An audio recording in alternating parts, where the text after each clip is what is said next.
Parbhani times news, आपकी आवाज सच के साथ।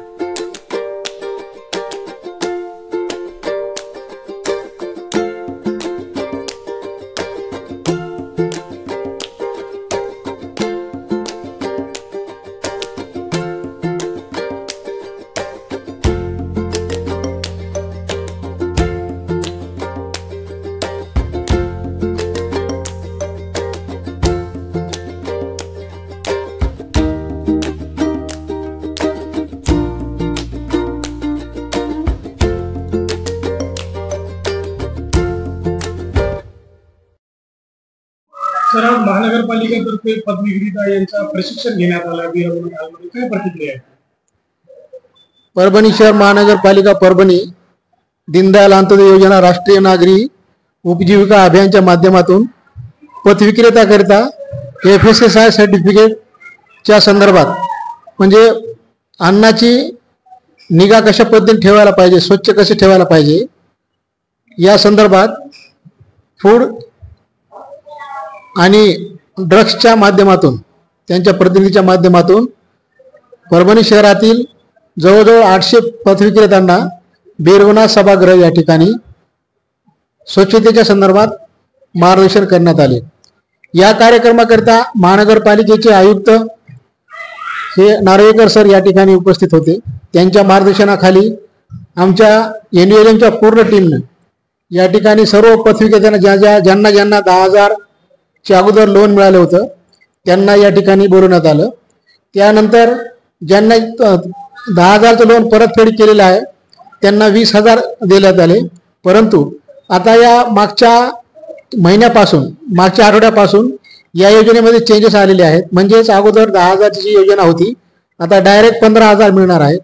त्यानंतर 15 त्यांनी परतफेड केल्यानंतर 25,000 मिळणार आहेत आणि 25,000 परतफेड केल्यानंतर त्याला 50,000चं व्यवसायासाठी लोन बँकेकडून मिळणार आहे। या कार्यक्रमानिमित्त आम्ही LDM साहेबाला सुद्धा या ठिकाणी आमंत्रित केले होते, ते सुद्धा आले होते। जवळजवळ 800 ते 900 पूर्ण बचत गट मधील जे फेरीवाले आहेत त्याच पद्धतीनं वेगवेगळ्या अन्न प्रक्रियावर जे अन्न विकतात रस्त्याच्या कडेला बसून त्यांनी कशा पद्धतीनं आपली स्वच्छता ठेवायला पाहिजे आणि रोगराईपासून जनतेला कसं दूर ठेवता येईल या संदर्भात फूड आणि ड्रग्स यांच्या ऑफिसच्या माध्यमातून त्या ठिकाणी प्रशिक्षण देण्यात आलेलं आहे। तर महत्त्वाचा एक प्रश्न, जे 10,000 रुपये आधी लोन त्यांना भेटायचं आता 15,000 रुपये झालेला आहे, ते 15,000 रुपये उचलायचे त्यांना काय कागदपत्र लागणार, कुठे संपर्क करावा लागेल?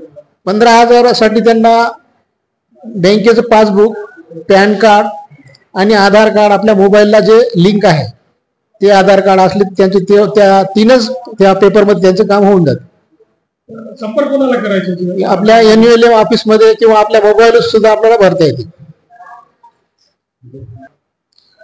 पथ विक्रेतासाठी आह्वान ये करना चाहते हम कि रास्ते के बाजू में बैठ के जो लोग अपनी खाने के आइटम बेचते हैं यानी कि समोसा है, कचौरी है, और ये अगर उसकी स्वच्छता नहीं रखेंगे, हाइजीन नहीं रखेंगे तो बहुत सारी बीमारी फैलने के चांसेस रहते हैं।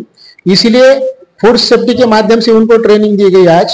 तो हम ये अपेक्षा करते हैं कि जैसा ट्रेनिंग में बताया है, यानी आपने सर के बाल खाने में नहीं जाना चाहिए, हाथ आपने साफ सुथरे रहना चाहिए।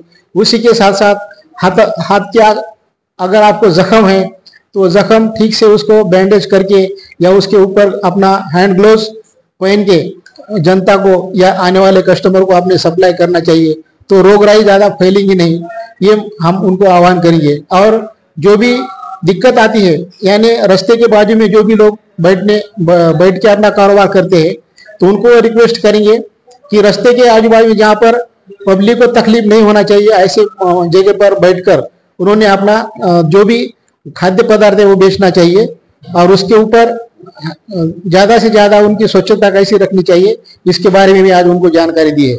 उसी के साथ साथ अभी आने वाले पीरियड में हर एक महानगर पालिका में, नगर पालिका में अलग अलग जोन बनने वाले हैं, यानी फ्रूट्स वाले अलग बैठेंगे, तरकारी वाले अलग बैठेंगे।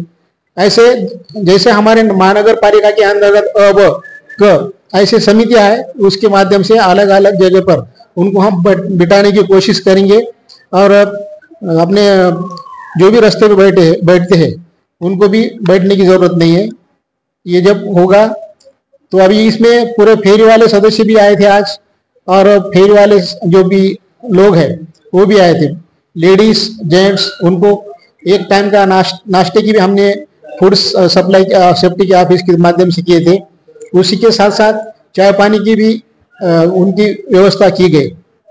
तो ऐसे का अभी हमारा ये पहला का प्रोग्राम था, इसमें 640 का हमारा उद्दिष्ट था, आज वो हमने अचीव कर चुके हैं।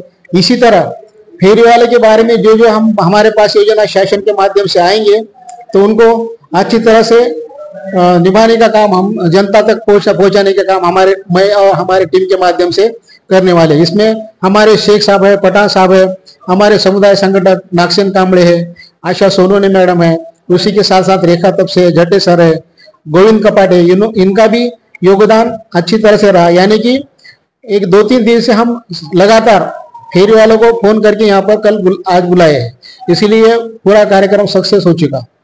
Thank you.